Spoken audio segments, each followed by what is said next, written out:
Bienvenue à la formation Manipuler en maths et en sciences à distance.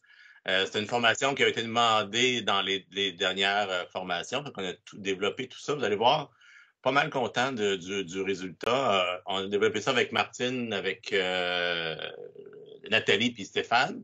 Vous allez avoir plein d'outils à la fin de la journée là, pour en maths et en sciences. Je pense que vous allez être gâtés. C'est super le fun. Comme d'habitude, vous allez voir la présentation, vous allez recevoir le lien, donc vous allez pouvoir voir tout ce qu'il y a là. Il y a plein de liens à cliquer, il y a plein d'exemples aussi à voir ça.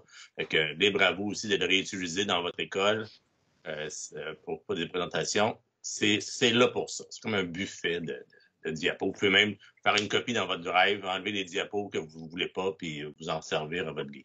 Bien, bonjour tout le monde. Donc, moi, c'est Martine Filiatro.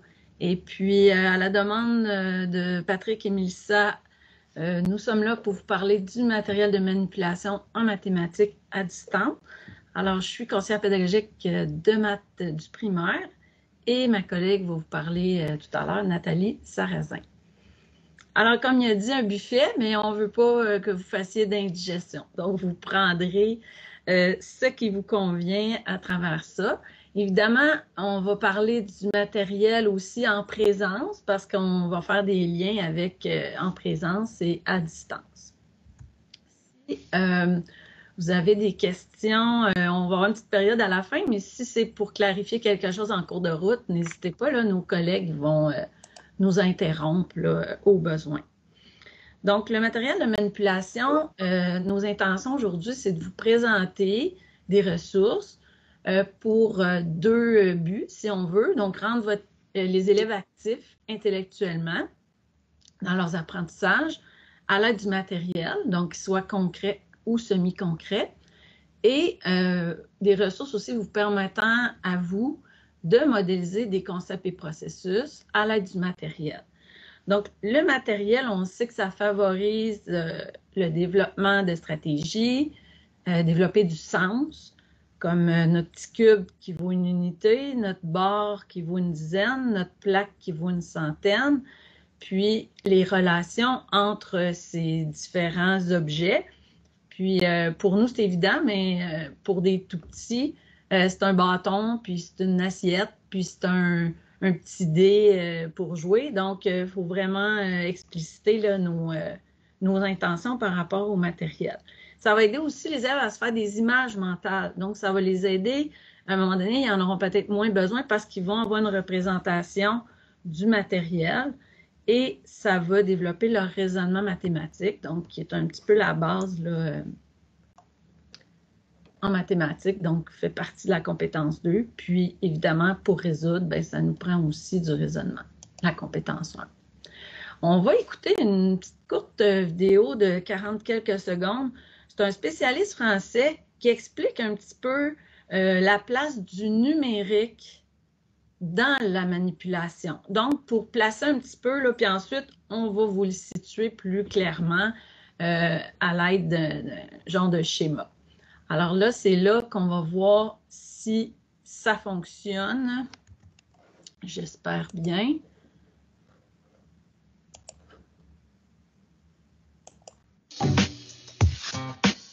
Je dirais que la manipulation sur des logiciels, sur des objets virtuels, va pouvoir venir en complément.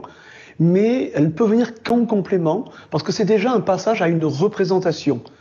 Et si on ne propose que ça à des enfants, on risque de leur proposer un obstacle supplémentaire pour entrer dans les mathématiques. Par contre, lorsque l'on a une situation avec des objets réels, si on a sa déclinaison sous forme logicielle, ça peut être un plus, ça peut permettre un complément de manipulation justement et un complément de travail pour les enfants, et en particulier pour des enfants en difficulté qui ont besoin de plus de temps.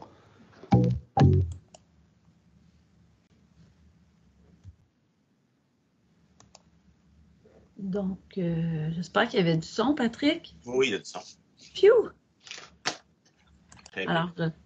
Je vous inviterai à aller voir cette vidéo-là au complet. Vous avez le lien à la fin de la présentation. C'est une vidéo qui dure environ 4 minutes, moins de 4 minutes, qui parle de la manipulation et de la place de la manipulation dans l'apprentissage des maths. C'est vraiment intéressant. Comme le monsieur le disait dans la vidéo, comme vous l'avez vu, le matériel virtuel, c'est pas un matériel concret, c'est pas un matériel qu'on déplace, qu'on manipule, tout ça.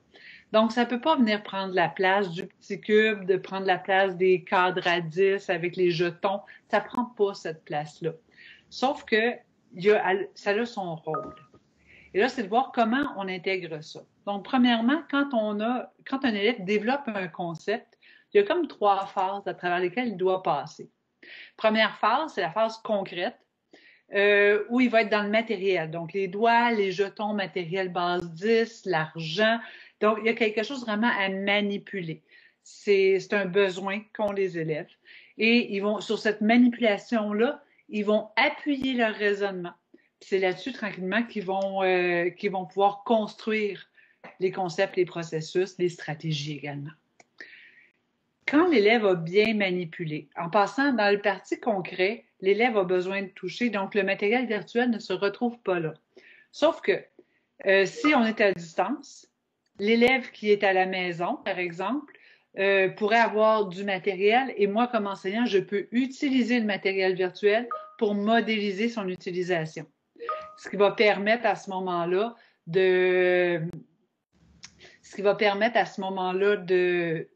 d'amener l'élève à développer son utilisation réelle.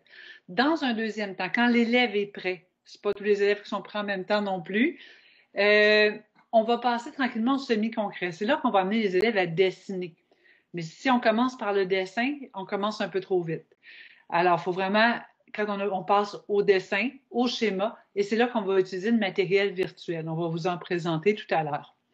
Donc, l'élève va appuyer son raisonnement sur le dessin, sur les schémas. Il va utiliser du matériel virtuel pour représenter. Donc, on a comme fait une première étape. Et maintenant, quand ça va bien, là, on peut passer à l'abstrait. L'abstrait, c'est là qu'on va avoir nos symboles, notre phrase mathématique, nos algorithmes. Tout ça va se retrouver là. Au niveau du matériel de manipulation dans l'abstrait, on va parler souvent de la calculatrice, entre autres, qui est un matériel qui peut soutenir le développement de la compréhension, par exemple, du système de nombres chez les élèves. Alors, on doit vraiment passer entre les 3. Et notre objectif n'est pas que notre élève manipule le reste de sa vie. Notre objectif, c'est qu'il se rende à l'abstrait. Mais si on y va trop vite, ben, la compréhension n'est pas nécessairement installée. Si on continue, selon le référentiel, je ne sais pas si vous connaissez, vous avez eu la chance de voir le référentiel d'intervention en mathématiques. C'est un référentiel que le ministère a publié à l'automne 2019. Il fait état des recherches en enseignement des mathématiques. On y présente les pratiques porteuses pour développer les compétences beaucoup au niveau chez nos élèves. Et là-dedans, on parle, entre autres, du matériel de manipulation. Puis voici ce qu'on en dit, puis je trouve ça intéressant et important pour avoir la bonne place pour le matériel de manipulation. Le fait que les élèves aient en leur possession du matériel de manipulation ne produira pas à lui seul l'apprentissage. Il faut également que l'enseignant ait une intention d'apprentissage claire, et on ne le souligne pas pour rien. C'est vraiment ça qui est le fondement, dont la prise en considération sera facilitée par le matériel. Donc, le matériel m'aide à accéder à la connaissance. Il est important de présenter le matériel aux élèves en leur donnant certaines explications sur son fonctionnement pour éviter de les ralentir. En un mot, on va rendre explicite les liens entre les concepts et le matériel. Si on passe à la suivante, le matériel de manipulation doit être exploré et utilisé avec souplesse pour soutenir la représentation et la compréhension, parce que c'est pour ça qu'on utilise du matériel. C'est pour soutenir la représentation et la compréhension des concepts et des processus.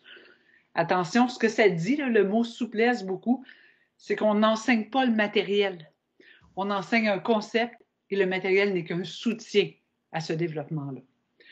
Et enfin, l'exploitation efficace du matériel de manipulation par l'enseignant implique un questionnement qui suscite la réflexion de l'élève. Donc, ce n'est pas quelque chose de mécanique utiliser du matériel.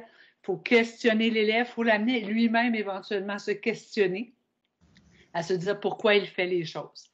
Alors, c'est tout l'aspect de manipuler dans la relation. Donc, poser des questions à notre élève, l'amener à expliciter qu'est-ce qu'il fait. C'est très important quand on veut construire un concept, puis s'en aller tranquillement vers le symbolique.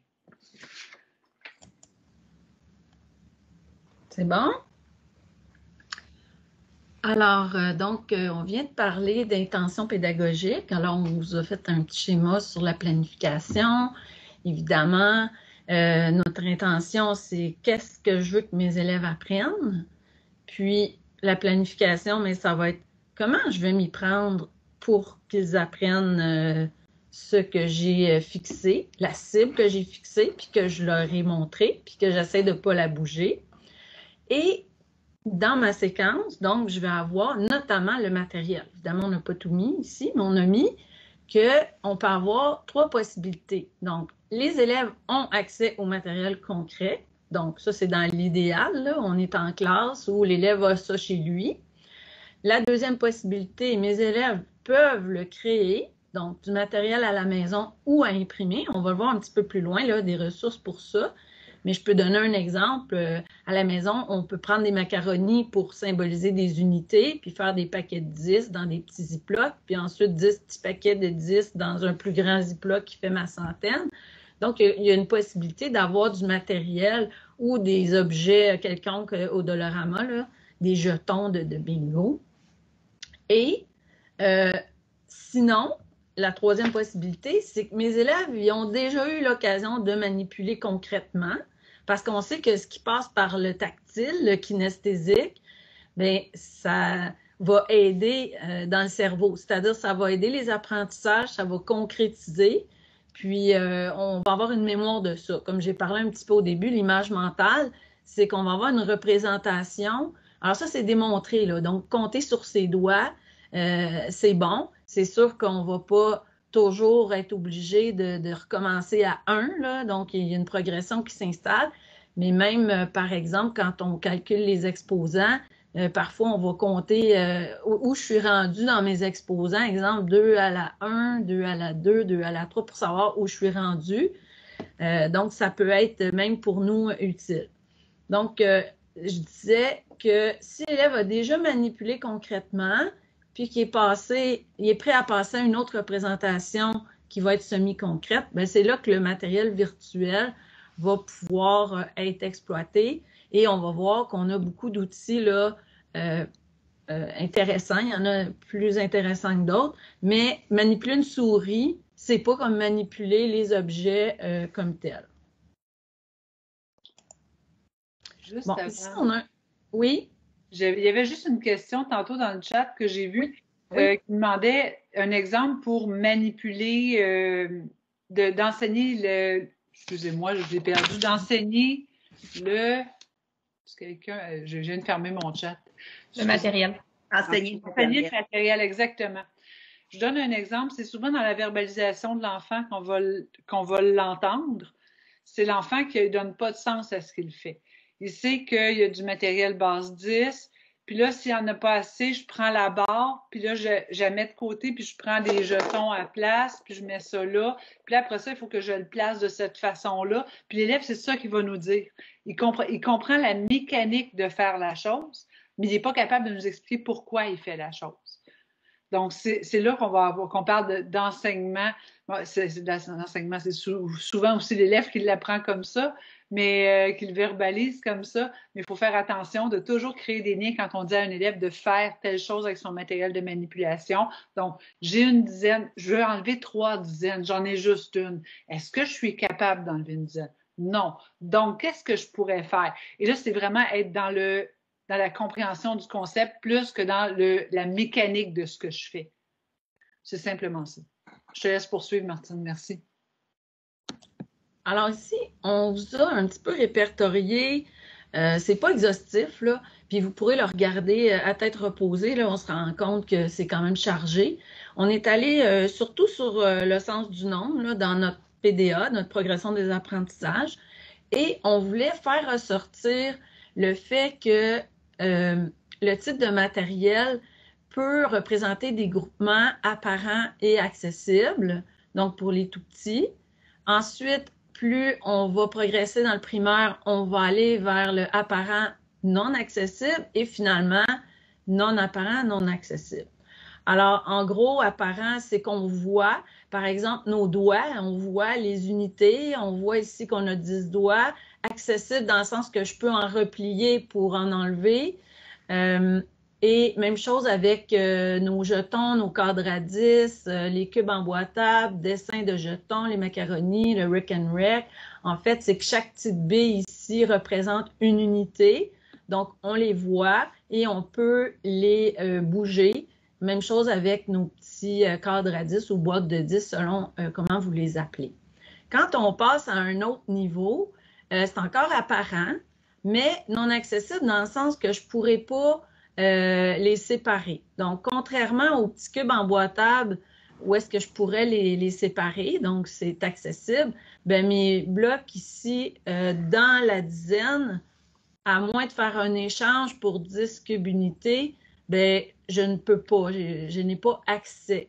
Donc ici, j'ai mon cube de millier, ma plaque centaine, ma barre dizaine, mon cube unité. C'est la même chose pour le dessin du matériel base 10 et le tableau de numération qu'on voit ici. Donc, apparent, on voit les 10, mais on ne peut pas, c'est pas accessible, donc il faut faire des échanges pour avoir accès. Finalement, le groupement non apparent, non accessible, c'est que, bon, exemple, le boulier, l'argent, tableau de numération, super planche. En fait, je peux prendre l'argent, mais le 50 $, je ne vois pas les 50 unités, puis à moins de faire un échange, c'est pas accessible. Même chose avec les pièces de monnaie, le 25 sous, je ne vois pas les 25 unités, et à moins d'échanger, donc c'est pas accessible. Puis dans les tableaux de numération, les différents tableaux, bien, on met le chiffre des unités, le chiffre à la position des dizaines, le chiffre à la position des centaines. Mais supposons que j'ai 5 centaines, mais je ne vois pas les 500 unités. Puis pour avoir accès, donc j'ai besoin de faire des échanges. Donc, comme j'ai dit, c'est pas complet. C'était comme un aperçu des types de matériel selon les groupements. Donc, on est vraiment à la base là, du sens du nombre. Dans le quotidien, surtout quand on s'est retrouvés l'année dernière à distance, puis c'était comme, ben, comment on fait à distance, il faut réagir assez rapidement. On peut-tu faire des trousses pour nos élèves, quelque chose? On est parti d'un document qu'on avait déjà, que je vais aller vous présenter tout à l'heure sur notre site. Et on s'est dit, ben, il y a des trucs qui existent au niveau de la manipulation virtuelle, qu'on peut aller chercher au niveau virtuel. Il y a d'autres trucs qui vont aider à la manipulation, mais qui peuvent être imprimés, découpés. Il y a également d'autres types de matériel qui peuvent être trouvés à la maison. Donc, il y a des choses qui sont à la maison. Donc, on a fait une liste. Vous avez une image d'une des pages, là. Je vais aller vous le montrer, avec les couleurs qui nous indiquent si c'est des choses qu'on peut trouver à la maison, imprimées ou retrouver sur Internet.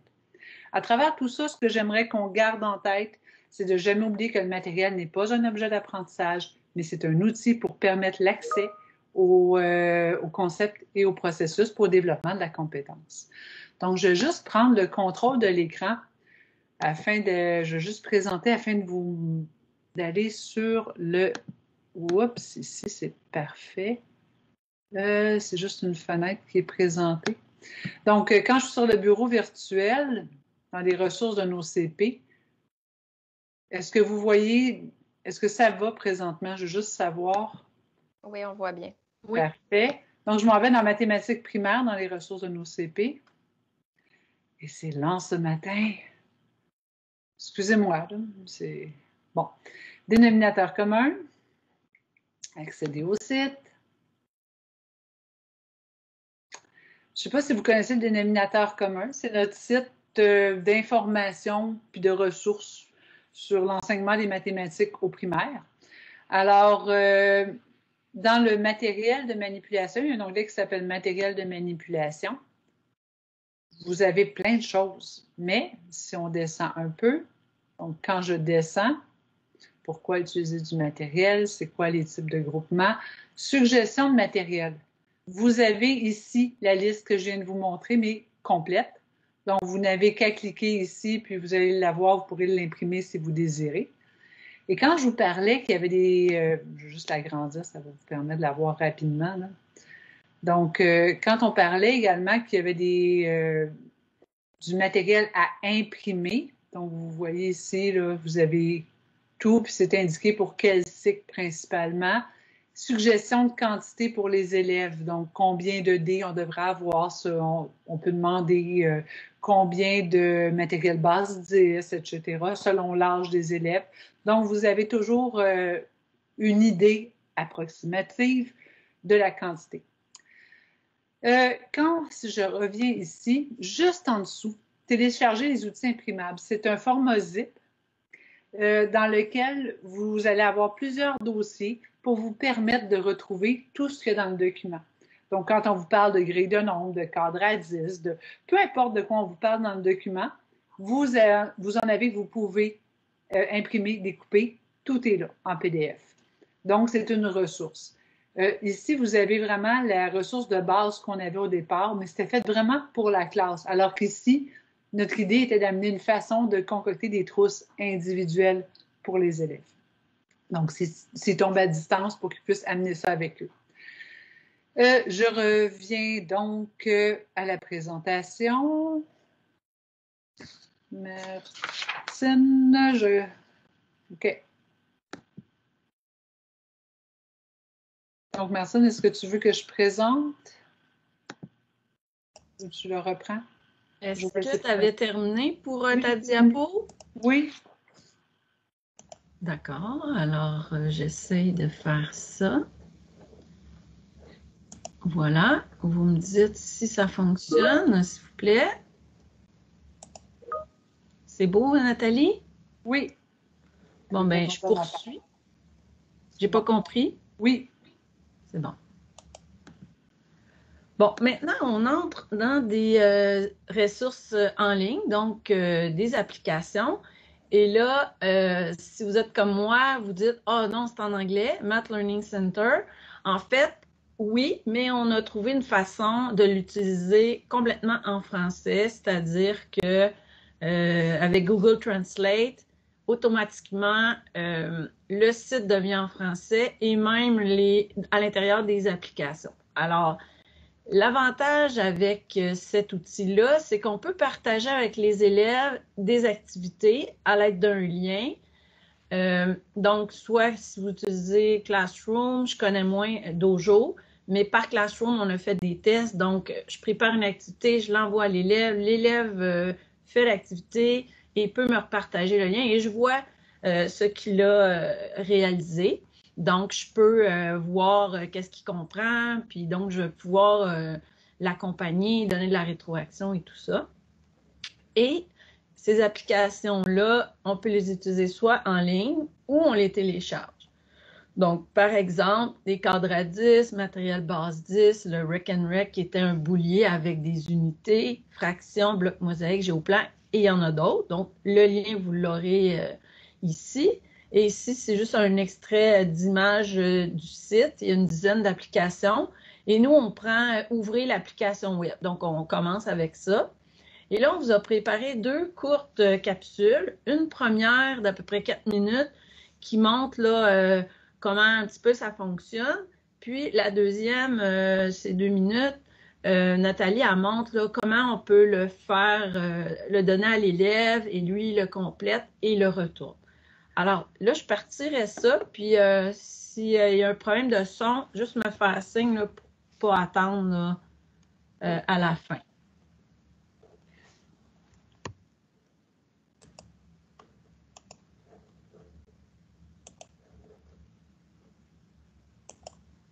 Bonjour, voici une façon de faire de la manipulation virtuelle avec Math Learning Center, même si c'est en anglais. On va pouvoir le faire traduire par Google et ça va être une application très intéressante. Alors, comment préparer une activité de manipulation virtuelle à l'aide d'une application? Alors, que l'élève va pouvoir vous rendre. Donc, vous allez lui préparer un exercice, une activité. Il va pouvoir l'effectuer à l'aide de l'application et vous remettre son travail. Alors, on a ici l'endroit où se trouvent toutes les applications. Sinon, vous pouvez accéder directement à votre application sélectionnée à l'aide d'un autre lien. Alors, ici, avec Google Translate, ça traduit directement la page, donc c'est en français. Et ici, vous avez la dizaine d'applications. Moi, je vais me concentrer sur les cadres à 10, donc nombre de cadres, et je vais choisir « Ouvrez l'application web ». Alors, encore une fois, Google Translate me met tout ça en français et ça me permet d'avoir dans le bas le détail, comme ici, en français, recommencer, faire pivoter, ici, grille de 5, la couleur, donc remplir, ici, l'ombre, l'outil texte mathématique, l'outil d'écriture, l'outil de dessin, dupliquer, la corbeille. La clé, je n'aurai pas nécessairement besoin, mais partager, ça va être très intéressant. Alors, je commence par sélectionner le cadre de mon choix. Alors, moi, je veux travailler avec le cadre à 10. Alors, si j'en veux un autre, je clique une deuxième fois. Ou je peux dupliquer également. Alors, voici mes 3 cadres à 10. Pour mes jetons, je peux sélectionner une autre couleur, une autre forme. Mais pour favoriser le passage du matériel concret que les élèves avaient en main, pour passer à une représentation qui est virtuelle, on vous encourage à prendre la couleur et la forme de ce qu'ils avaient au départ, puis éventuellement, on pourra passer à plus de créativité. Alors là, je vais préparer un exercice pour les élèves, juste pour vous montrer un exemple.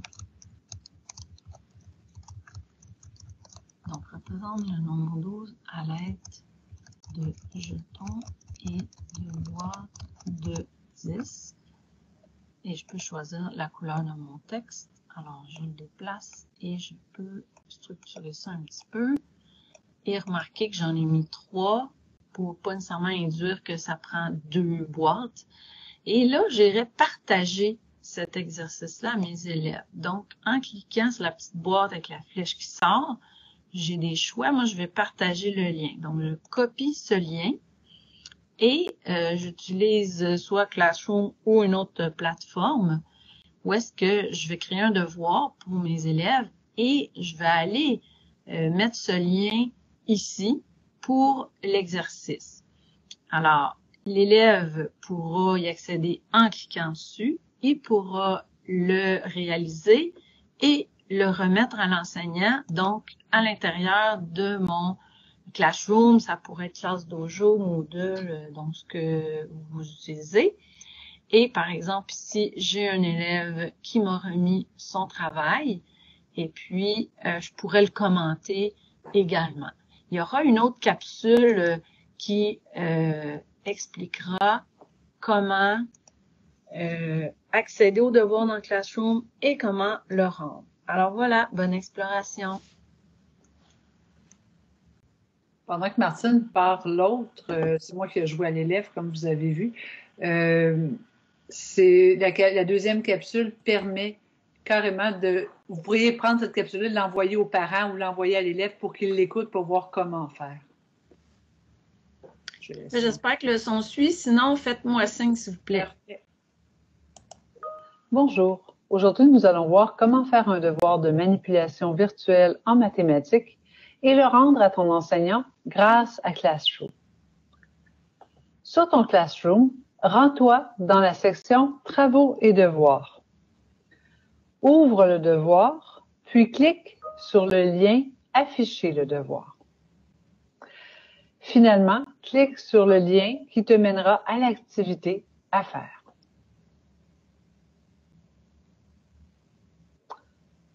Ton enseignant te demande de montrer le nombre 12 à l'aide des jetons et des cadres à 10. Alors, je vais représenter 12 grâce aux cadres à 10 qui sont là. Donc, moi, je choisis, j'aime pas les petits jetons, je vais me prendre un petit pingouin. Alors, je vais dire, 12, c'est une dizaine. Donc, je vais prendre un 10, venir le placer dans mon premier cadre à 10. Je vais ajouter 2 unités à 10.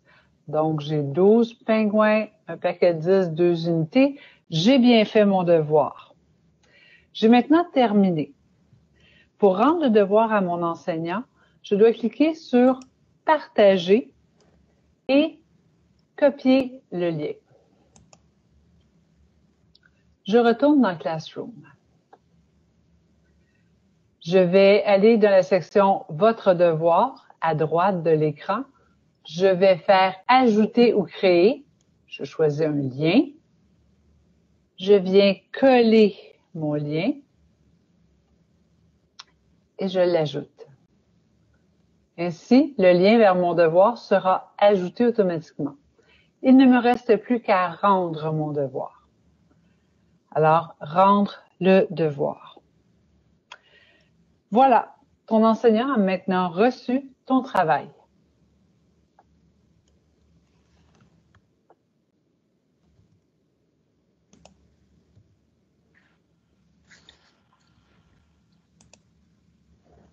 Donc, on a fait le choix de présenter principalement Math Learning Center parce que c'est vraiment le site incontournable.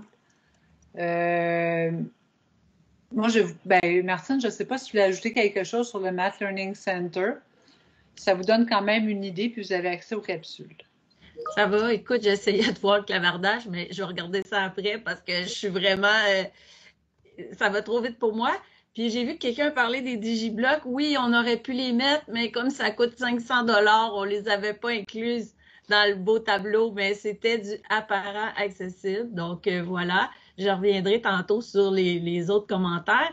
Donc oui, Math Learning Center, c'est notre coup de cœur, surtout qui n'est pas en anglais. Là. Donc ça, c'est vraiment, c'est tout. Fait que je passe, Nathalie, à Edumédia. Je pense que je vais te remettre juste comme ça. J'ai vu que quelqu'un m'a écrit, a écrit dans le clavardage comme quoi c'était par Google, les applications Google, on l'avait directement.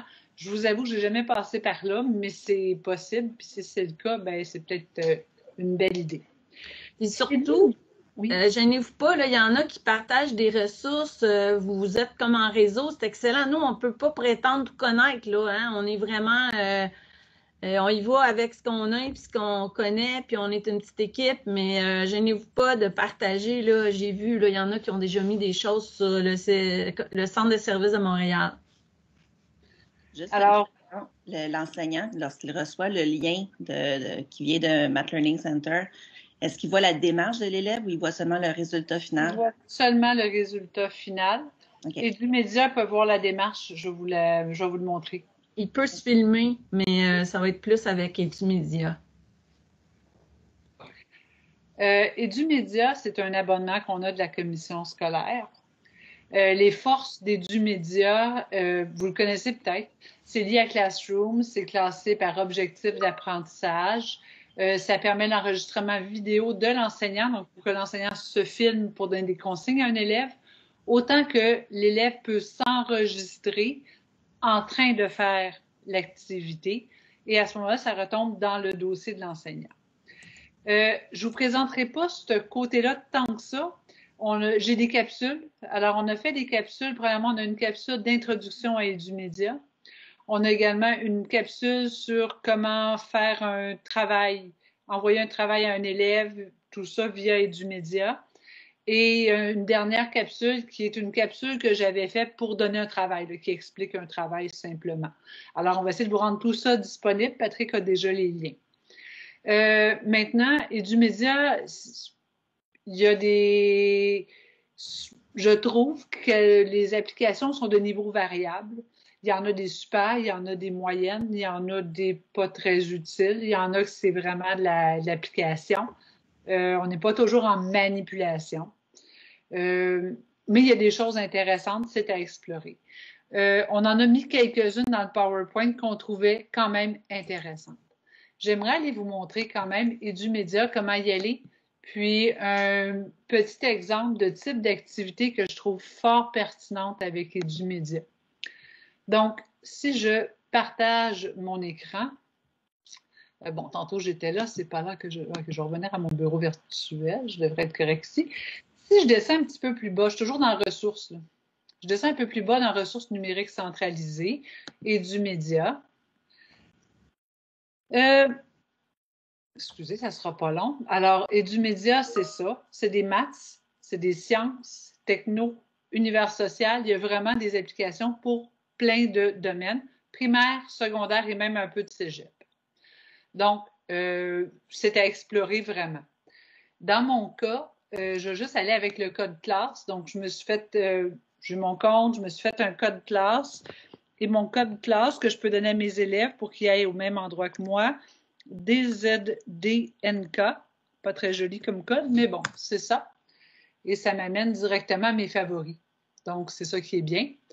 Et je voulais vous montrer le générateur de grille numérique. Ce n'est pas de la manipulation à proprement dit, mais on sait que nos élèves doivent travailler la structure, comprendre la structure de notre système de numération.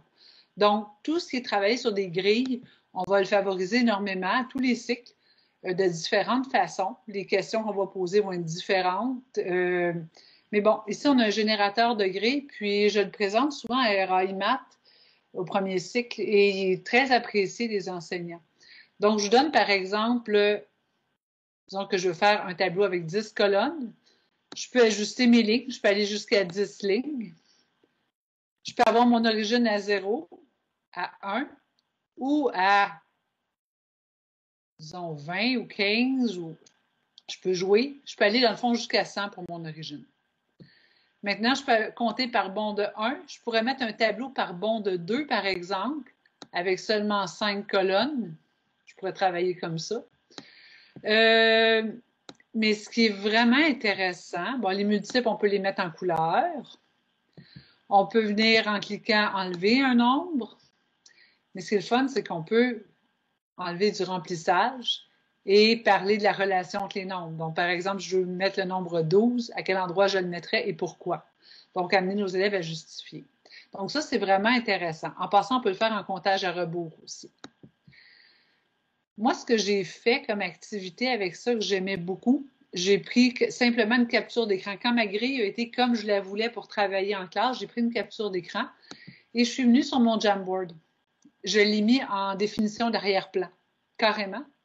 Et là, je pourrais travailler avec mes élèves et demander à un élève, par exemple, de bien placer le nombre 21, puis lui demander comment elle le sait. Donc, l'élève viendrait prendre une petite zone de texte. Ici, dit, ben, 21, je le mets là parce que c'est le nombre qui suit 20. Excellent, merci.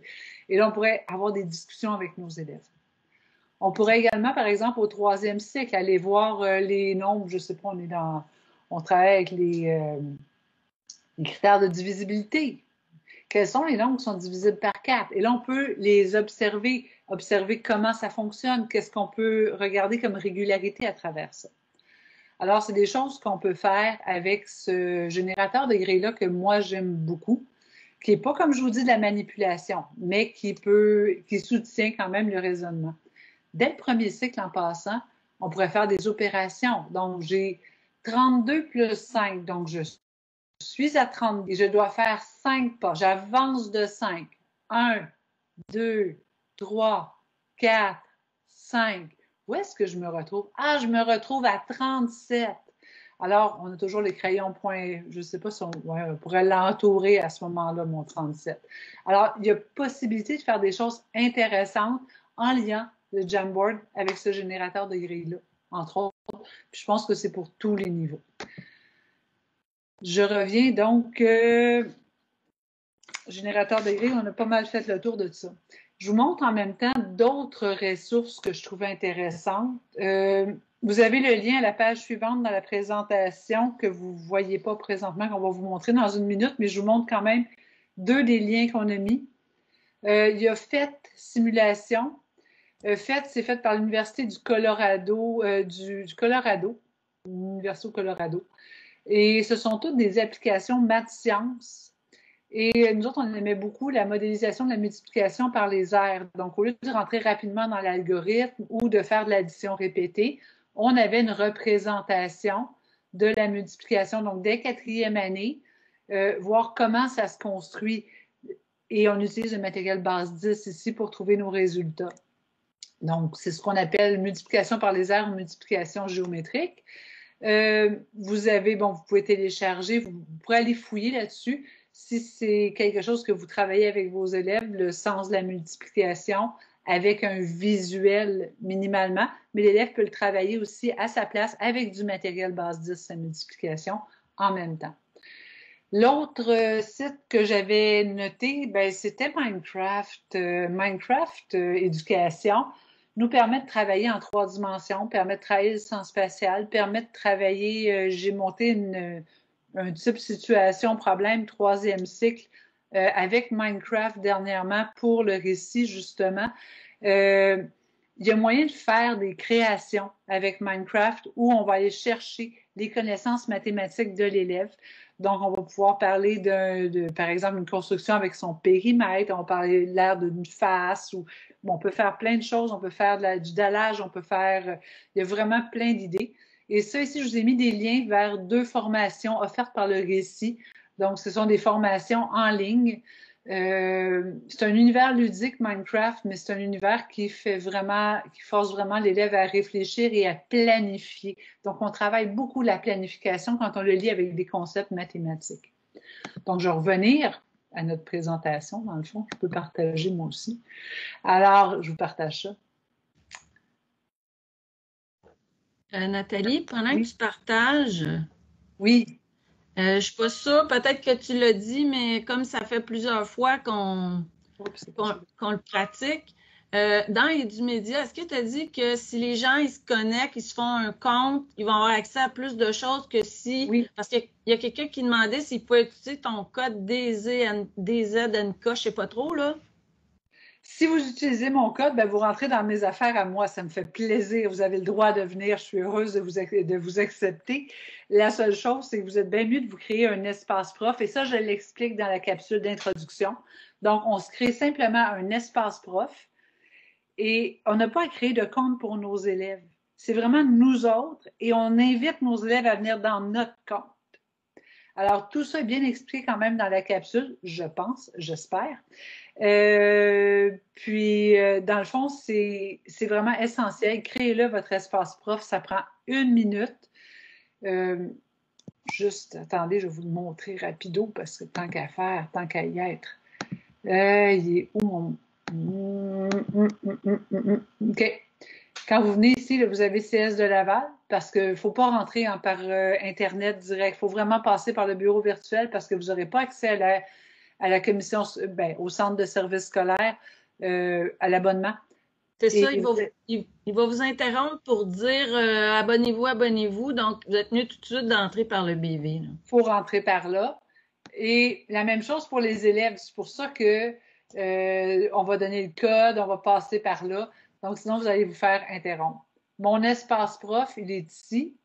Je n'ai pas encore d'espace prof. Ils vont vous poser 4 questions, votre nom, votre courriel, une couple de petites affaires, vraiment pas grand-chose.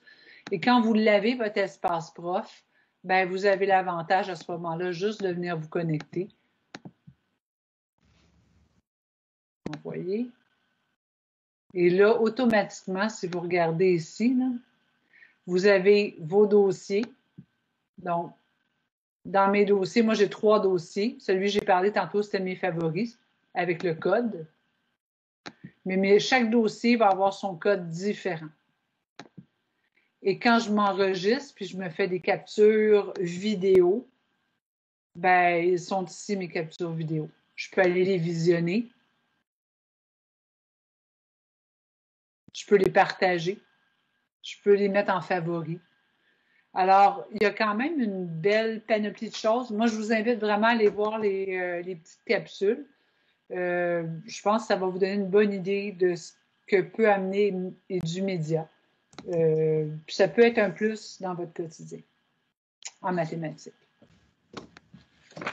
Dernière chose, ben, je repartage. Donc, excusez-moi, je vais vous faire un lien parce que sinon, vous n'avez pas vu la fin de la présentation puis vous ne l'avez pas encore. Fait juste Edumédia, la page après les autres ressources. Donc, vous aviez la multiplication par les airs.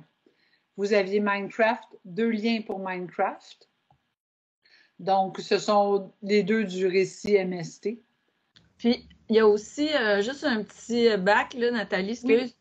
Votre maison d'édition, souvent, vous avez un matériel didactique et vous l'avez papier, mais il y a souvent un lien, il y a une plateforme web. Alors peut-être qu'il y a des choses aussi à aller trouver là-dessus, là. Et je vous avoue qu'on ne les connaît pas toutes, les plateformes web. On n'a pas accès aux plateformes web des maisons d'édition. Puis, on ne veut pas non plus s'immiscer là-dedans. On peut répondre à vos questions, mais on ne va pas s'immiscer directement dans les maisons d'édition. Autre ressource, j'allais vous le montrer toujours dans le dénominateur commun. C'est ça, dans le dénominateur commun. Quand est arrivée la pandémie l'an dernier, on s'est dit, qu'est-ce qu'on a sur Internet? On a été chercher tout ce qu'il y avait, puis on l'a classé par cycle.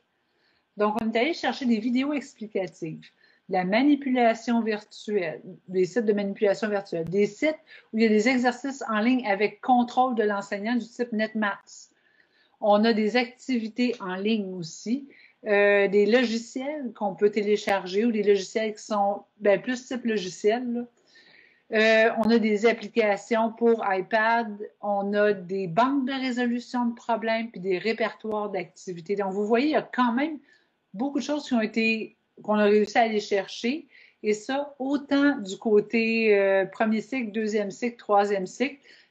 Je vous ai montré tantôt comment vous rendre à dénominateur commun. Vous avez ressources pédagogiques dans le menu.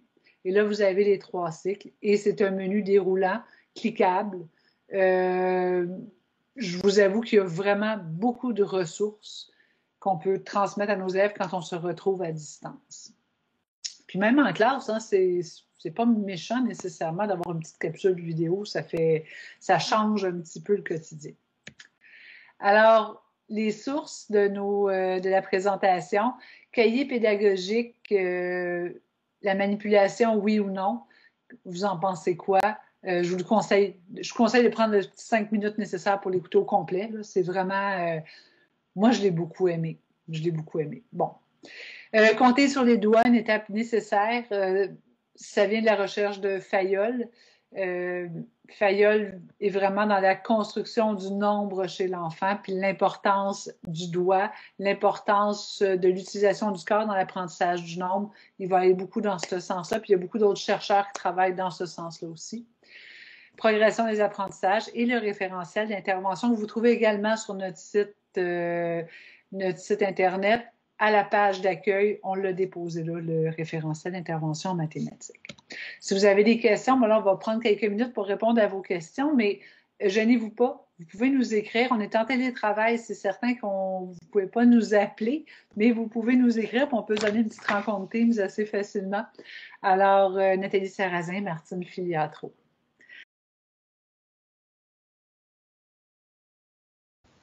Alors, bonjour. Ça me fait super plaisir d'être avec vous autres ce matin, là. Même, tu sais, moi, je travaille avec mes collègues en maths de façon régulière, puis j'en apprends encore ce matin. Donc, ce que je vais faire avec vous ce matin, je vais faire un survol. Vous allez avoir, vous allez avoir un seul lien à retenir ce matin. Je vais le mettre dans le clavardage. Et ce qu'on va aller faire ce matin, on va aller survoler les ressources qu'on va trouver sur ce site-là. C'est un lien mon URL qui va emmener vers une page Wix. Et à partir de ça, je vais vous guider à travers l'utilisation en fait des ressources qu'il y a à l'intérieur du site, surtout recentré sur certains éléments du programme. Et puis ensuite de ça, je vais aller vous présenter des Jamboards de démarche scientifique.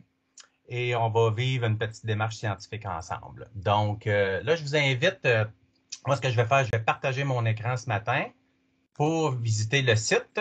Vous pouvez aller le chercher directement aussi pour être en mesure de suivre.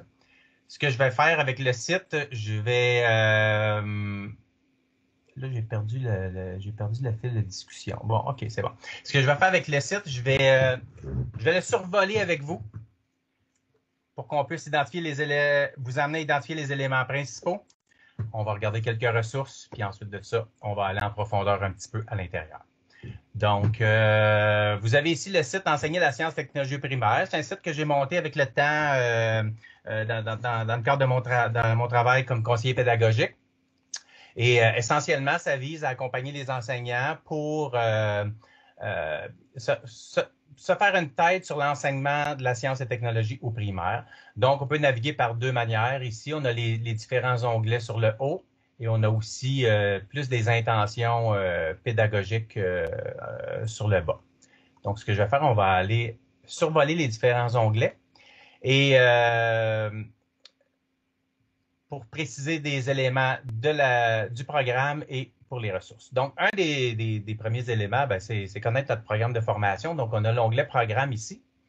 Et ce que j'ai fait, moi, à l'intérieur du site, pour préparer la formation, je suis allé mettre des éléments en caractère gras et des éléments en jaune. Donc, les éléments en caractère gras et les éléments en jaune, moi, je constate que c'est des éléments essentiels qu'on devrait aller consulter pour être en mesure de bien comprendre l'esprit du programme de formation en sciences et techno, qui va nous permettre après ça d'aller faire des choix de matériel de manipulation à distance. Donc, premièrement, on a des compétences à développer. On va voir ces compétences-là. Et on a des connaissances à acquérir. Au niveau des compétences à développer, on a 3 compétences au programme, mais ce qu'ils veulent dire, ces 3 compétences-là, c'est les compétences du programme de formation vont s'orchestrer autour de démarches. C'est à travers ces démarches-là que l'élève va faire l'acquisition des savoirs essentiels et des connaissances ciblées par la progression des apprentissages. Puis l'idée de ça, de faire travailler les élèves en démarche, c'est de les amener graduellement à mobiliser par eux-mêmes les étapes d'une démarche. Donc, c'est normal que vos élèves ne soient pas autonomes dans pour vivre des démarches. On doit les accompagner et comment on va se donner les moyens d'accompagner les élèves en lien avec les démarches. Un autre aspect qui est important dans le programme de formation, c'est les connaissances, donc plus bas ici, au niveau qui sont dans la progression des apprentissages. Une des particularités du programme de formation en sciences et technologies, c'est que les éléments qui sont dans la progression des apprentissages ne sont pas prescrits. Ils sont à titre indicatif. Ça veut dire qu'on peut enseigner des savoirs qui ne sont pas dans la progression des apprentissages. Les enseignants ont le pouvoir de le faire à l'intérieur du programme de formation. C'est spécifié de façon claire. Par contre, lorsque l'enseignant veut faire l'évaluation de concepts, ça doit être des concepts qui sont dans la progression des apprentissages. Un des exemples les plus courants que je vais donner, c'est, par exemple, on veut faire faire l'éclosion de papillons en classe. En 6e année, le cycle de reproduction du papillon, le cycle de métamorphose du papillon, c'est des concepts de 6e année. On peut l'étudier en première année, mais on ne doit pas questionner l'élève pour lui donner une note au bulletin par rapport aux éléments du cycle de transformation du papillon. Par contre, au premier cycle, ce qu'on vient spécifier, c'est nommer les parties d'un animal et d'associer les parties à ses fonctions. Par exemple, la tête du papillon, elle est là, la tête de la chenille, elle est ici. Donc, on a énormément de liberté à l'intérieur de notre programme de formation et cette liberté-là, les contraintes qu'on a, c'est de fonctionner au travers de démarches en sciences et technologies et on va aller les voir, les démarches. On a 2 liens pour aller aux démarches. C'est soit le lien ici ou dans le haut de la page. Donc, on va aller voir en quoi consistent nos démarches en sciences et technologies. Le but de vivre des démarches, c'est de donner du sens aux apprentissages. Et on a 2 démarches principales actuellement qui se vivent actuellement au primaire. C'est des démarches d'investigation scientifique et de conception technologique. Je vais revenir avec ça. Il y en a 2 autres, la démarche d'analyse technologique et la vulgarisation scientifique. Oh, je viens de voir qu'il y a une petite coquille ici. J'ai un petit S qui est apparu. Donc, ou que j'ai oublié d'enlever. Donc, aujourd'hui, la présentation va être principalement axée autour de démarches et de ressources, comment soutenir l'élève avec les démarches. On va aller regarder les démarches, puis ensuite de ça, on va revenir à deux ressources principales, les carnets de démarches au format PDF et aussi des carnets de démarches qui peuvent s'intégrer à Google Classroom. Les principales démarches qu'on retrouve, je vais aller tout de suite aux démarches spécifiques. Donc, en fait, on a une démarche générale qui peut s'organiser en différents aspects, différentes démarches. On va aller voir tout de suite, nous, les démarches spécifiques. La démarche d'investigation scientifique, essentiellement, c'est de partir d'une question pour amener l'élève à élaborer une expérience qui va permettre de répondre à cette question-là. Par exemple, une démarche d'investigation scientifique, ça d'effectuer une expérience qui consiste à déterminer lequel essuie-tout est le plus absorbant parmi les essuie-tout qu'on a. Et une démarche de conception technologique va amener l'élève à concevoir un objet qui va répondre à un besoin. Par exemple, concevoir un pont qui va relier 2 bureaux situés à 1 mètre de distance. Donc, dans un cas, on effectue une expérience pour acquérir des connaissances. Et dans l'autre cas, on effectue des constructions qui vont permettre de répondre à un besoin. Donc, on invente à la limite quelque chose. Il y a 2 autres démarches. La démarche d'analyse techno qui vise à observer et expliquer le fonctionnement d'un objet. Et la démarche de vulgarisation scientifique, qui est une démarche plus de recherche qui vise à cheminer à travers un questionnement qui va permettre de répondre à une question à l'aide de ressources documentaires. Donc, j'en rentrerai pas dans les détails aujourd'hui des différentes démarches, mais on va en regarder une ensemble. On va regarder notre fil conducteur aujourd'hui. Ça va être notre démarche d'investigation scientifique. On va aller regarder le carnet ici en PDF pour ensuite de ça regarder la ressource numérique qu'on peut utiliser pour vivre la démarche avec les jeunes. Au niveau de l'investigation scientifique. Ce qu'on va faire à partir de l'investigation scientifique, c'est qu'on va avoir une question de départ. Donc, c'est l'enseignant qui peut poser la question ou une question qui provient de l'élève. Et à partir de ça, on va présenter une hypothèse. On va expliquer pourquoi on pense qu'on fait ce choix-là. Ensuite de ça, on va cheminer avec les élèves à présenter le protocole de leur expérience, nommer le matériel, nommer les étapes. Et ça, c'est des activités qui peuvent se faire en grand groupe. L'idée, c'est d'amener les élèves à être impliqués à l'intérieur de la démarche, à l'intérieur de la rédaction ou de la conception de cette expérience-là. C'est pas de donner nécessairement une expérience toute faite à l'élève. Par exemple, voici la liste de matériel et voici les étapes. Ça ne veut pas dire qu'on ne peut pas en faire, mais par contre, dans un esprit de développement de compétences, c'est important d'impliquer les élèves. Donc, de présenter le matériel et les étapes. Et ensuite de ça, l'élève va présenter le résultat de ses observations pour nommer les changements apportés et les problèmes rencontrés et les solutions apportées pendant qu'il a fait son expérience. Et ensuite de ça, faire un retour sur son hypothèse. Au départ, j'ai pensé que que ça allait casser. Finalement, ça a plié. Donc, j'ai appris que lorsqu'on met une force sur un objet, parfois il peut plier, même si l'objet semble dur. Exemple. Donc, on a un carnet de démarche en 2 pages qui permet vraiment de résumer la démarche d'investigation scientifique. On va aller regarder maintenant. Les différents carnets ont été adaptés au format Google Classroom. Donc, ce qu'on peut faire, c'est prendre ces carnets-là et les pousser dans le Google Classroom aux élèves pour que chaque élève ait son propre carnet d'investigation scientifique modifiable, en fait. Donc, on s'en vient cliquer ici sur l'investigation scientifique. Et là, vous allez voir une page qui va apparaître, qui va y faire créer une copie. Donc, il y a une copie de ce document-là qui va se créer dans votre Drive. Il faut être connecté sur la Drive, sur Google Drive, idéalement du centre de service. Et ce qu'on retrouve, c'est les mêmes éléments qu'on avait lors du carnet PDF, mais maintenant, les éléments, ils sont disposés à l'intérieur d'un Google Doc modifiable. Donc ici, je peux écrire mon nom. Écrire maintenant le titre de l'expérience, les patates. Et là, je peux envoyer ça aux élèves, par exemple, les patates, ou la question initiale de départ. Qu'est-ce que ça prend pour comment une patate pourrait-elle faire pour allumer une ampoule, exemple. Et en fait, ce document-là, il est modifiable. Donc, l'élève peut travailler à l'intérieur de ce document-là pour laisser des traces de sa démarche et il peut vous renvoyer une copie de ça. Et le document aussi peut être utilisé de manière collaborative. Donc, c'est 2 ressources actuellement qu'on a pour permettre à l'enseignant d'accompagner l'élève à le cheminer à l'intérieur de démarches. Et ce sont 2 ressources qui sont relativement traditionnelles dans leur forme. Donc, on a les carnets PDF et les carnets numériques. Et ça, on a ça dans la section démarches. On a aussi une section évaluation. Je ne rentrerai pas dans les détails de l'évaluation aujourd'hui. Par contre, c'est assez important parce qu'on doit utiliser les critères d'évaluation pour évaluer les élèves en sciences et technologies ainsi que l'aspect des connaissances. Et les critères d'évaluation, essentiellement, lorsqu'on regarde les critères d'évaluation, on est capable de les associer rapidement à chacun des aspects de la démarche.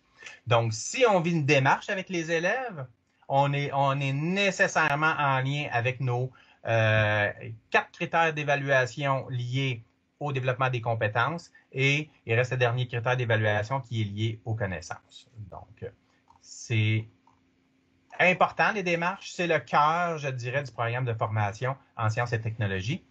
Et c'est à partir de cette lorgnette-là qu'on va voir qu'il y a des activités qui sont des démarches qu'on va retrouver et d'autres qui n'en sont pas des démarches. Stéphane? Oui? Je peux me permettre d'ajouter quelque chose que j'ai vu, que j'ai beaucoup aimé dans tes deux canevas, le PDF et à la fois celui qu'on va donner aux élèves. Il y a une section, donc pour chacune des sous-sections de ce petit carnet-là, il y a toujours le lien pour directement, je pense, en fait, tu vas répondre si c'est bien ça, pour l'enseignant, pour évaluer le critère qui est ciblé par rapport à une section, c'est bien ça? Oui, il y a les codes de critères A, B, C, D, E qu'on va retrouver à l'intérieur ici dans le carnet évaluation.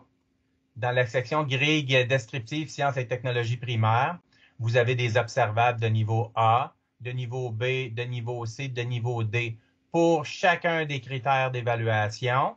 Pour l'aspect science, ici, pour l'aspect science, je ne le vois pas ici, ouais, pour l'aspect science et pour l'aspect technologie. Donc, on peut se référer pour voir à quoi correspondent le A, le B, le C, nos attentes, pour pouvoir les écrire directement quand on corrige l'élève. Très facilitant pour l'enseignant. Merci, Stéphane. Effectivement. Merci. De rien, ça fait plaisir. L'aspect planification, on ne rentrera pas dans les détails non plus de l'aspect planification, mais on va tenter de planifier nos situations pour trouver des situations où on fait appel à des démarches idéalement. Ça ne veut pas dire qu'on ne peut pas faire passer des tests de connaissances, de faire lire un texte à des élèves et répondre à des questions. Mais notre programme de formation, ce qu'il nous dit, c'est qu'on doit faire vivre des expériences aux élèves où ils sont inclus à l'intérieur d'une démarche. Au niveau des SAE, ce qui va nous intéresser maintenant, où trouver des SAE? Où trouver des SAE? On vous donne quelques clés ici pour faire un choix éclairé de SAE. Je vais vous laisser le temps de lire ça, tête reposée. Il y a beaucoup d'informations là-dedans, mais je vous aide un petit peu dans l'organisation. Au niveau des SAE, où trouver des SAE? Des SAE, c'est des situations d'apprentissage et d'évaluation. Ben, c'est pas ça qui manque en sciences et technologies. Il y en a beaucoup de ressources quand même. On a des trousses pédagogiques au CRP, on a des défis en sciences et techno, on a des SAE du renouveau pédagogique, on a des SAE sur le projet Aptrive Nord, des activités d'éducation relatives à l'environnement. On a du nouveau ici, un Jamboard scientifique de démarche. On va aller regarder ça aujourd'hui parce que c'est super intéressant.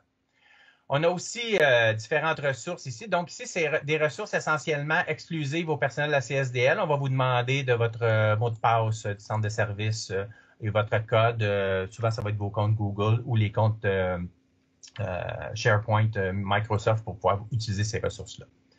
J'ai aussi fait un lien avec Éclair de sciences, qui est un site où on retrouve des situations d'apprentissage, avec Tableau ST, où un site où on trouve des situations d'apprentissage. On a qu'à cliquer sur les vignettes et ça nous amène souvent dans un moteur de recherche.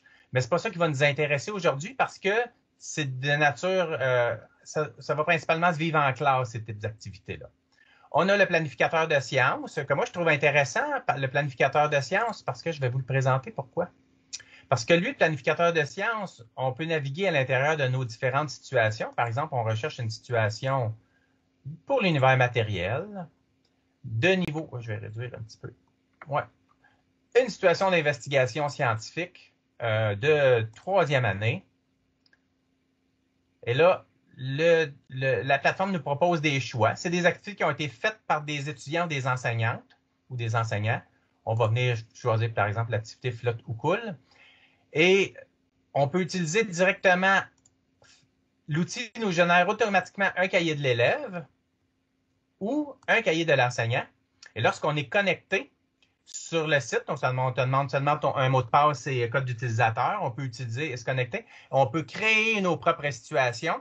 On peut avoir accès à notre planification, pas notre planification, mais à nos activités qu'on a créées à l'intérieur de ça et il va nous créer automatiquement notre cahier de l'élève, notre cahier de l'enseignant en utilisant un Canva qui est à l'intérieur de l'outil.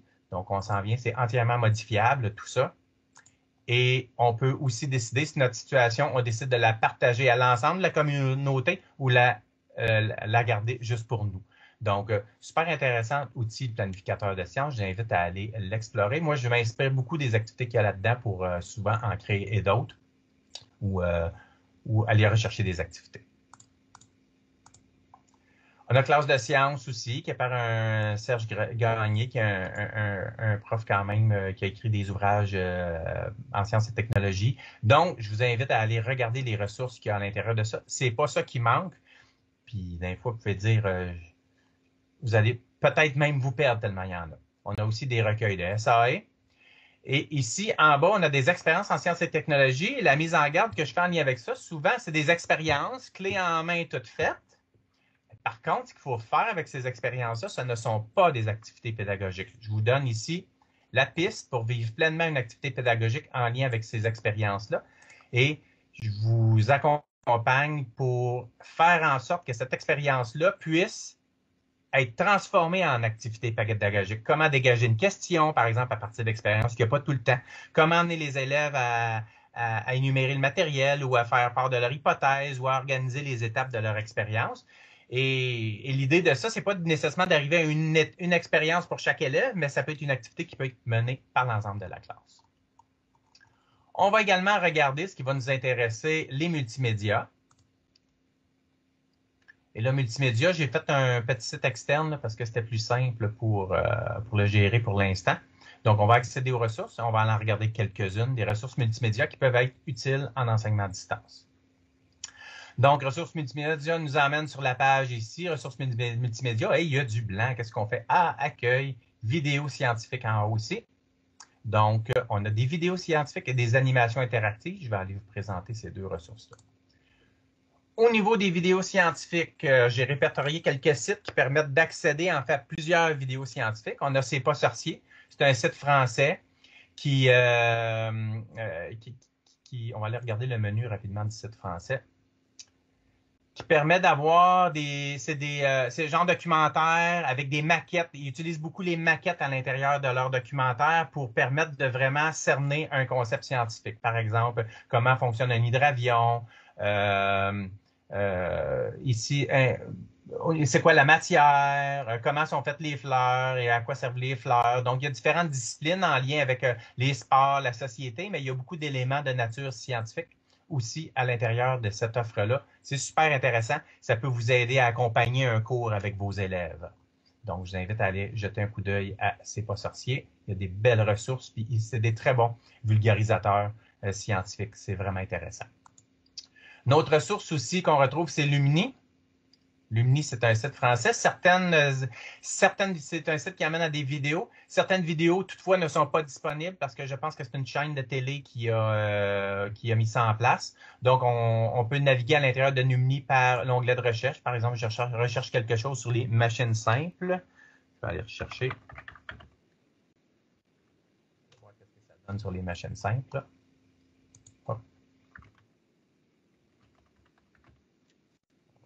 On a sur les machines simples. Et là, ça nous apporte sur différentes vidéos qui vont peut-être traiter des machines simples, mais non, leur onglet de recherche n'est pas super. Donc, ça peut être intéressant de naviguer dans ce site-là, de peut-être plus à vue ou rechercher. On a également Kesako, qui est un site de vidéos, de documentaires qui vont parler de sujets scientifiques. C'est souvent un animateur qui va s'adresser à nous avec quelques animations. Ça peut être intéressant d'aller compléter ou alimenter nos cours avec ça. On a Adibou pour les plus jeunes. Donc, c'est vraiment des personnages beaucoup plus enfantins et ça s'adresse beaucoup pour premier cycle. Là, ça peut être pertinent, préscolaire, premier cycle. Là, ça peut être pertinent pour expliquer des concepts scientifiques aux enfants. Des vidéos quand même. Oui. Oui, pendant que tu parles des tout petits, là, on a une question dans le clavardage. Donc, oui, je ne vois pas le clavardage, oui. Oui, c'est ça, c'est pour ça que j'interviens. Donc, Annie qui demande au premier cycle s'ils peuvent fournir la question scientifique ou il faut absolument partir de leur connaissance. Écoute, la question scientifique peut être fournie au premier cycle, au troisième cycle. L'idée, c'est de tranquillement impliquer les élèves. Donc, au troisième cycle, ça peut être aussi partir d'une question fournie par l'enseignant. Ça répond à la question? Oui, merci beaucoup. Excellent. Oui, il ne faut pas se gêner. L'idée de partir des questions des élèves, ça peut être intéressant, mais des fois, des élèves ont des questions qu'on ne peut pas. Une bonne question, je vais faire un petit aparté sur une bonne question. Une bonne question en sciences et technologies, là, évitez les questions qui commencent par pourquoi.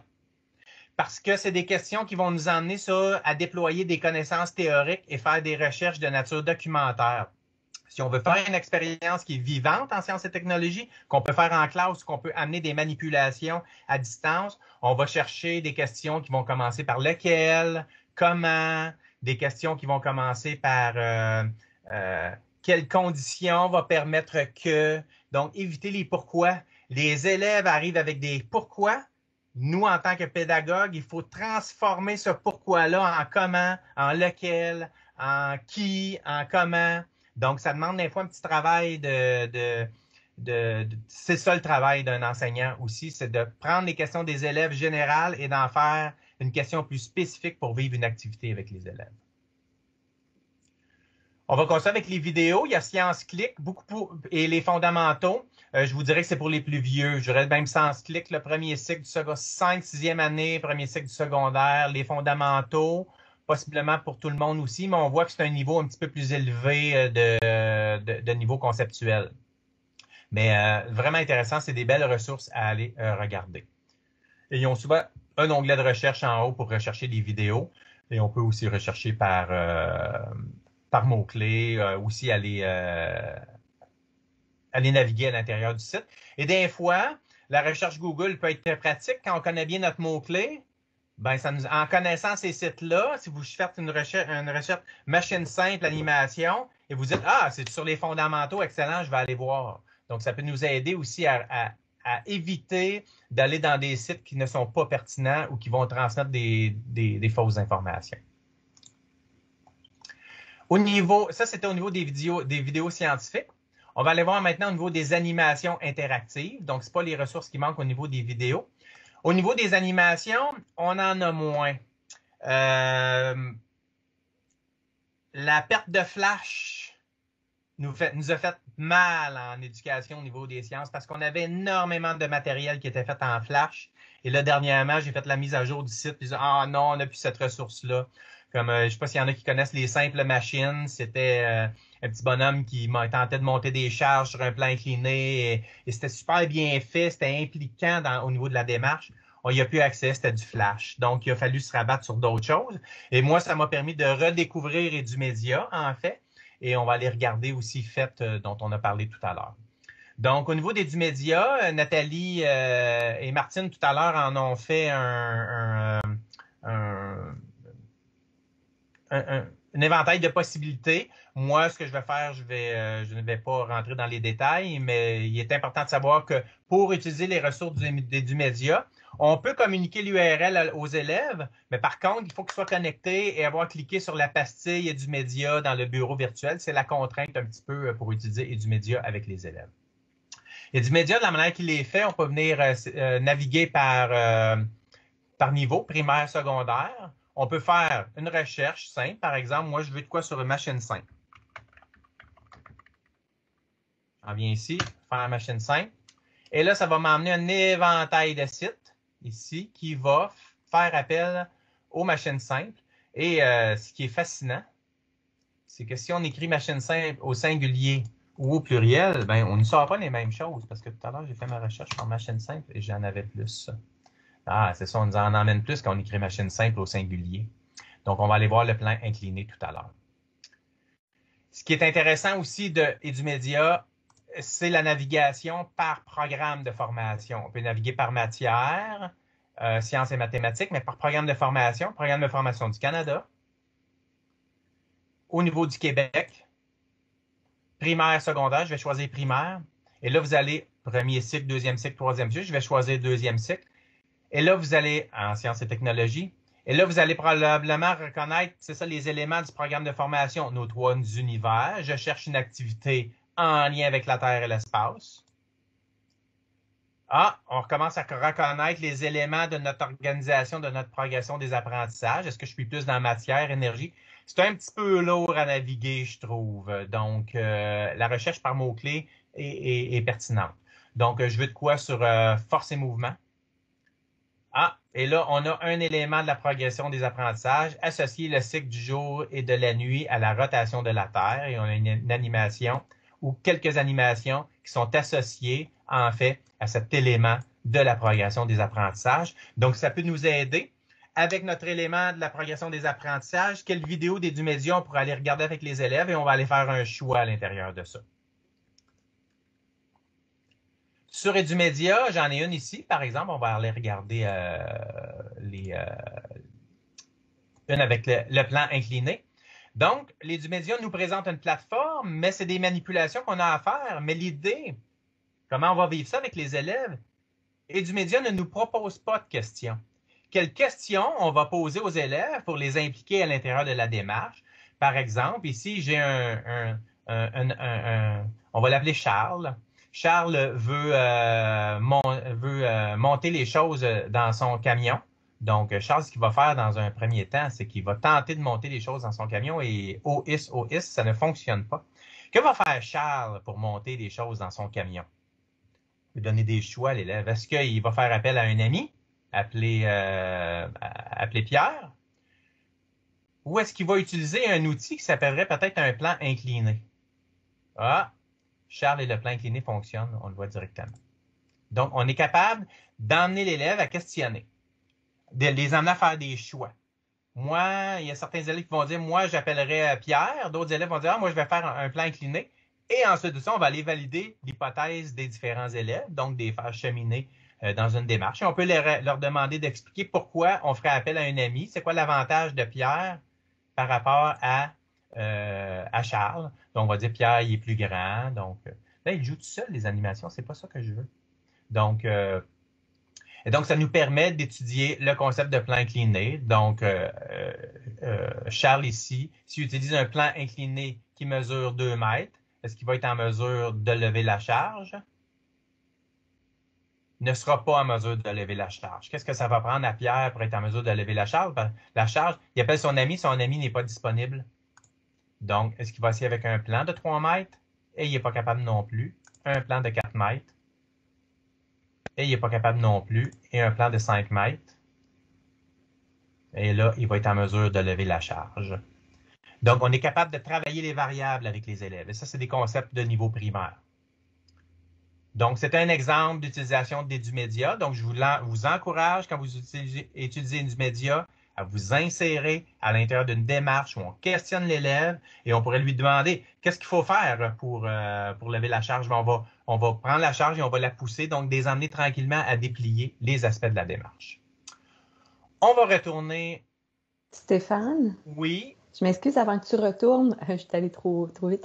Dans ton animation que tu nous proposais, il y avait une petite caméra. Si je ne me trompe pas, l'élève peut se prendre en vidéo ou en photo. Hein, ça sert à ça. Oui, c'est la même chose. C'est okay. la même chose. L'élève peut faire la vidéo comme Martine et Nathalie vous expliquaient ce matin aussi. Les élèves peuvent aussi faire une vidéo de leur manipulation, effectivement. L'élève, il faut qu'il ait un compte. L'enseignant aussi peut faire une vidéo de ses manipulations. Donc là, c'est l'enseignant, je pense, qui peut faire la vidéo. L'élève, je ne le sais pas. Il faudrait voir ça. Qu'est-ce qu'il y en est? Êtes-vous au courant? Stéphane, je l'explique dans la capsule que j'ai faite. L'élève n'a pas à avoir de compte. L'élève vient sur notre compte et il peut enregistrer, mais j'ai expliqué comment faire également pour que l'élève puisse enregistrer sa vidéo. Et à ce moment-là, elle va tomber directement dans nos choses à nous. Automatiquement, il n'y a pas besoin de nous l'envoyer. Il écrit son nom, il pose 2-3 questions à l'élève, puis on va l'avoir, sa vidéo. Super. Donc, belle ressource Edumédia qui améliore leurs choses Edumédia, c'est très intéressant. Une autre ressource qu'on a, c'est FET. Je vais aller travailler avec vous le moteur de recherche de FET. Donc, si on s'en va sur FET ici. Ce qui est intéressant de FET, c'est qu'il y a un moteur de recherche à côté. Ce n'est pas là pour faire beau. Hein. On est capable de sélectionner ici par sujet. Donc, nous, on veut école élémentaire. Donc, on va aller sélectionner école élémentaire. Au niveau des sujets, on veut quelque chose qui est en lien avec les sciences et technologies. Donc, on va aller sélectionner peut-être physique, chimie. Hein. On veut regarder qu'est-ce qui est disponible en lien avec les sciences et technologies au niveau élémentaire, pour l'école élémentaire, l'école primaire. Et voici les applications de FET qu'on retrouve pour l'école élémentaire en physique et chimie. Il n'y en a pas énormément et ça peut être relativement ardu un petit peu. On voit que FET s'adresse beaucoup plus au niveau des sciences et technologies pour des élèves de niveau secondaire. J'en ai quand même identifié quelques-unes pour le niveau primaire. Par exemple, celle sur la friction pour expliquer c'est quoi la friction. On va aller la regarder ensemble. Donc, je vais l'ouvrir dans un nouvel onglet.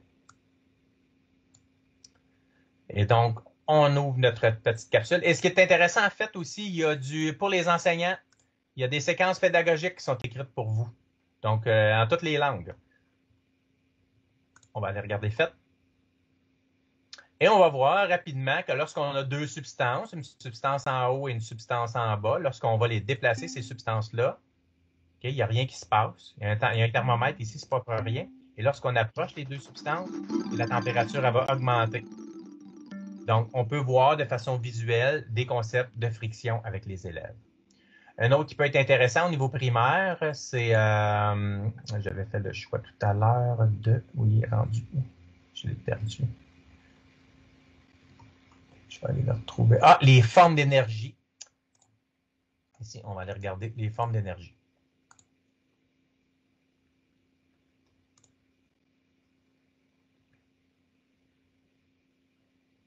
Il y a l'intro, c'est intéressant d'aller voir l'intro parce qu'il nous explique comment fonctionne le module. Et donc ici, ce qu'on a, c'est qu'on a un petit personnage qu'on peut faire pédaler, qui va transmettre de l'énergie à la roue. Et tranquillement, ce qu'on devrait observer, c'est que la température va monter de l'eau. Et là, on a le petit aspect symbole ici. Et on est capable de voir par où passe l'énergie. Donc, l'énergie ici chimique est transmise au vélo par le personnage qui va transmettre son énergie à la roue. La roue, il y a un système de générateur d'électricité qui va passer de l'énergie dans le fil. On va resetter On va le faire pédaler encore. Hein. Hop. On va le reprendre.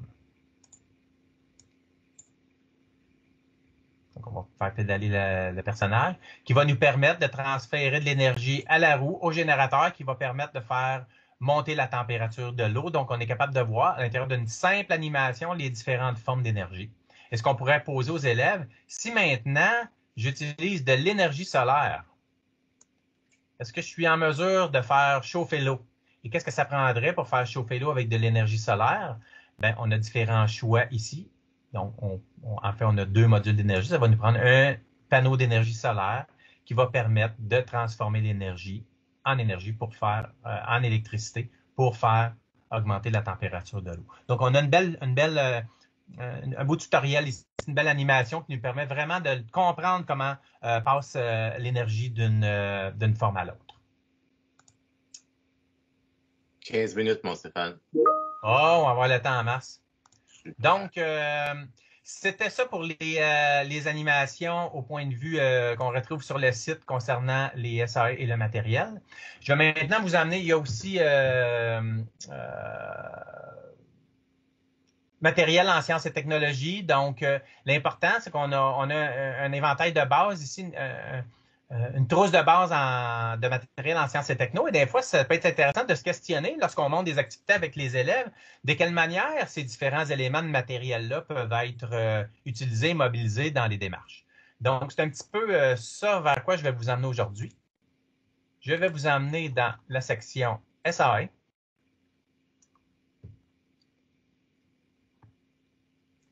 On va aller voir des Jamboards de démarche scientifique. Les Jamboards de démarche scientifique, je vais vous les présenter rapidement. En fait, c'est né lors de mon passage à l'école virtuelle à l'automne, en novembre. J'enseignais un mois, quelques semaines à l'école virtuelle et j'ai accompagné une enseignante pendant quelques semaines. Et on cherchait un moyen de faire manipuler les élèves à distance. Et l'enseignante est arrivée avec un brouillon d'une activité que j'ai trouvé super intéressante puis qu'on a vécu avec les élèves. Donc, ce que je vais vous présenter aujourd'hui, ça a été vécu avec les élèves, mais des élèves de niveau secondaire 1 et secondaire 2. Et moi, j'ai adapté, en fait, le Jamboard de démarche scientifique pour des élèves de niveau primaire et centré sur des démarches en sciences et technologies. Donc, ce que permet le Jamboard, c'est un outil qui est interactif, vous le connaissez probablement déjà. Ça permet de faire travailler plusieurs élèves en même temps sur un même Jamboard. Ça permet aussi à l'enseignant de faire de la modélisation. Et ça permet aussi d'avoir chaque élève son propre Jamboard. Donc, on va aller voir rapidement en quoi consiste le Jamboard. Donc, on peut naviguer ici. J'ai fait une petite vidéo. On va aller regarder la petite vidéo. Et ensuite de ça, on va voir comment fonctionne l'outil. Donc, vous ne la verriez peut-être pas en plein écran, là, mais bon, on va faire notre possible. Le Jamboard de démarche scientifique vise à amener l'élève à participer activement à l'élaboration et à la mise en œuvre d'une démarche en sciences et technologies à l'aide de médias visuels accessibles et collaboratifs. Le Jamboard est construit de 4 planches de travail. On peut naviguer d'une planche de travail à l'autre en utilisant les flèches, se déplacer d'une planche de travail à l'autre, ou en utilisant le panneau d'ouverture pour passer d'une planche à l'autre. Voici un aperçu de chacune des planches de travail. La première planche présente la question de départ, présente également le matériel qui pourrait être utilisé pour cette expérience, ainsi qu'un endroit pour que l'élève puisse consigner son hypothèse. La seconde planche offre un endroit pour que l'élève puisse organiser les étapes de sa démarche à partir de la question d'investigation scientifique pour laquelle il a posé une hypothèse à la première étape. Les différents éléments de cette planche-là se déplacent. Par exemple, je pourrais dire que je veux couper un citron. Donc, je veux couper un citron. Donc, je vais avoir besoin d'un citron, d'une planche à découper. Et je vais aller chercher aussi le couteau pour couper mon citron. Et je vais faire le choix de verbe. Par exemple, si je vais, qu'est-ce que je vais faire? Je vais couper le citron. Donc, je comprends que l'élève, ce qu'il veut faire à la première étape, c'est couper un citron avec un couteau et une planche à découper. La troisième planche offre un endroit à l'élève pour qu'il puisse se présenter ses résultats ou ses observations. Par exemple, il pourrait dessiner un tableau avec le crayon dans le menu de gauche, dessiner un tableau à main levée pour représenter, par exemple, des éléments. On pourrait rajouter des mots. Ici, des pommes. Sans jus de citron. Et dans l'autre section, des pommes avec jus de citron. Il pourrait dessiner ou déposer des photographies ici de ces observations pour des pommes avec jus de citron et pour des pommes sans jus de citron. La quatrième planche permet à l'élève de laisser une trace de la conclusion qu'il a pu tirer à partir de son expérience vécue au cours de la démarche.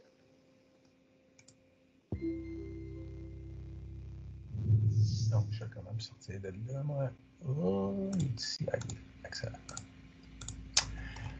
Donc, je pense que la vidéo permet de bien expliquer l'utilisation du Jamboard et on va accompagner nos élèves à déplier cette démarche-là. Comme si vous avez des élèves plus autonomes, peuvent cheminer de façon plus autonome à l'intérieur de la démarche.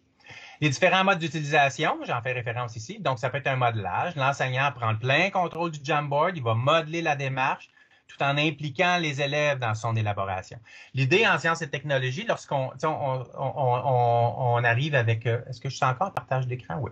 Quand on a en sciences et technologies, on va souvent trouver une expérience qui fonctionne, qui est toute faite. L'idée, c'est de questionner les élèves pour les amener vers cette expérience-là. Et s'il y a des choses qui changent, ben, on va essayer d'adapter en lien avec le matériel. On peut aussi utiliser le Jamboard en tempête d'idées. Par exemple, ce qu'on vient faire, on vient juste prendre la page « Mon hypothèse » et on va dupliquer cette page-là selon les différentes équipes de travail. Et l'équipe 1, par exemple, va élaborer son hypothèse. L'équipe 2 va élaborer son hypothèse. L'équipe 3 va élaborer son hypothèse. Donc, on est capable de le dupliquer, le Jamboard. On peut le faire aussi en collaboratif. où plusieurs élèves vont travailler maintenant sur le même Jamboard. Donc ici, la comparaison en tempête d'idées, c'est qu'à l'intérieur d'un même Jamboard, on va dupliquer la même page. Tandis qu'en collaboratif, c'est qu'on va dupliquer, on va pousser le Jamboard au complet, autrement dit les 4 pages différentes, à une équipe de travail qui vont cheminer à l'intérieur de la démarche. Et on peut aussi le faire individuel, par exemple, plus peut-être en mode évaluation. On veut voir comment l'élève chemine à l'intérieur d'une démarche. Donc, on a vraiment de la flexibilité avec cet outil-là. On a une banque de Jamboard ici. J'en ai 2 actuellement qui sont proposés. On va en regarder un ensemble rapidement. Et je vous invite, moi, à faire vos propres Jamboard. Je vous avais un gabarit que vous pouvez télécharger ici. Je vous invite à déposer votre Jamboard dans le dossier ici. Puis moi, je vais regarder ça. Je vais faire une retouche pour que ce soit en mode publiable et on va pouvoir les partager dans la banque de Jamboard. Ce qu'on va aller regarder aujourd'hui, c'est pommes et jus de citron. Donc, comment on accède au Jamboard? Regardez, vous avez le Jamboard ici. Vous avez une petite expérience, une petite observation. Je vous ai inclus des notes didactiques et les éléments qui sont touchés par la progression des apprentissages. Donc, comment je vais accéder à mon Jamboard? Je clique ici. Donc, ceux qui veulent le faire, vous pouvez déjà y aller. Vous pouvez aller cliquer sur votre Jamboard. Et ce que ça va vous faire, ça va vous faire une copie, créer une copie, et ça va vous faire une copie dans votre Drive. Ce document-là, maintenant, il vous appartient. Vous pouvez faire ce que vous voulez avec. Vous pouvez le modifier. Vous pouvez attribuer les différents paramètres de partage. Donc, l'avantage, c'est que vous êtes maître de ce document-là. Maintenant, il vous appartient. Vous avez fait une copie de ce qu'il y avait sur le serveur. Et là, ce qu'on va faire, moi, je l'ai vécu, en fait, je l'ai testé avec mon fils, celui-là. La première chose qu'il a fait à partir de la question, là, ici, là, il est venu associer le matériel. Ah, le presse citron, il est où le presse citron? Il est venu associer le matériel de presse citron. Il est venu ensuite de ça faire le compte-gouttes. Il n'avait même pas vu la question encore. Donc, on est capable d'associer du matériel avec des noms. Donc, de travailler notre langage en sciences et technologies, tranche de pomme, le citron entier. Et là, on peut revenir après avec la question. Qu'est-ce qui se passe si nous mettons quelques gouttes de jus de citron sur des tranches de pommes et rien sur les autres? On peut questionner les élèves. Qu'est-ce qu'ils vont nous dire comme hypothèse? Est-ce que je pourrais entendre quelques-unes de vos hypothèses? Qu'est-ce qui va se passer si on met quelques gouttes de jus de citron sur des tranches de pommes et rien sur les autres tranches? Quelqu'un veut élaborer une hypothèse avec nous autres? Stéphane, il y a quelqu'un qui dit « Je n'arrive pas à accéder au site pour le Jamboard ». Oh! Peut-être copier ton lien dans le chat. Ah, oui, OK. Le site pour le Jamboard, il est fermé pour le personnel de la commission scolaire. Ça prend notre compte commission scolaire. C'est bon? Maryse, c'est une ressource interne qu'on a actuellement. Donc, il faut être branché CS Laval et non connecté CS Laval. C'est une ressource interne. C'est bon? Ceux qui sont dans le team, qui qu'on voit invités à côté, c'est qu'ils n'utilisent pas leur adresse comme commission scolaire. Okay. C'est pour ça qu'ils n'ont pas accès au Jamboard. Une ressource interne. Donc, l'élève peut laisser sa trace. Par exemple, mon petit gars, il avait dit « ça va pétiller ». Donc, une fois qu'on a fait l'hypothèse, qu'on est allé recueillir les hypothèses des élèves, que l'élève a laissé son hypothèse sur la planche de travail, il va aller à la planche de travail numéro 2, et c'est là que l'élève va commencer à organiser, puis on peut guider les élèves. Qu'est-ce qu'on ferait en premier, les amis? Qu'est-ce qu'on ferait en premier? On va couper une pomme. OK, qu'est-ce que ça va prendre pour couper une pomme? Ben, ça va prendre un couteau. Bon, on va aller chercher le couteau. Ça va prendre une pomme aussi. Puis avec quoi on va couper notre pomme pour ne pas couper sur le comptoir? Ah, avec la planche à découper. Donc, on est en train d'amener les éléments. Là, on voit qu'il y a des éléments qui se superposent. Là. Donc, on vient prendre les 3 petits points. On vient faire ordre, mettre en arrière-plan. Donc, on travaille des compétences numériques aussi en lien avec l'utilisation d'une Jamboard. Et donc, on va associer un verbe à ça. Donc, ici, ça va être couper une pomme et on comprend qu'on veut couper une pomme. Qu'est-ce qu'on va faire ensuite pour essayer de répondre à cette question-là? Et là, c'est de déplier avec les élèves. Qu'est-ce qu'on pourrait faire? On va couper un citron. OK, excellent. Bon, on va couper un citron avec une planche à découper. Et on va couper notre citron. Et là, on n'a plus de verbe couper. On va venir copier-coller cette pastille-là ici. Couper. Ensuite de ça, qu'est-ce qu'on va faire? On va presser le citron. Excellent. On va aller prendre notre presse citron. On va aller choisir notre demi-citron qu'on va venir mettre sur notre presse citron. Hop. Et on va aller choisir un verbe ici, le verbe presser. On va presser du citron. Presser du citron pourquoi? Pour obtenir du jus de citron, probablement. Donc, on est capable d'accompagner les élèves pour déplier une démarche.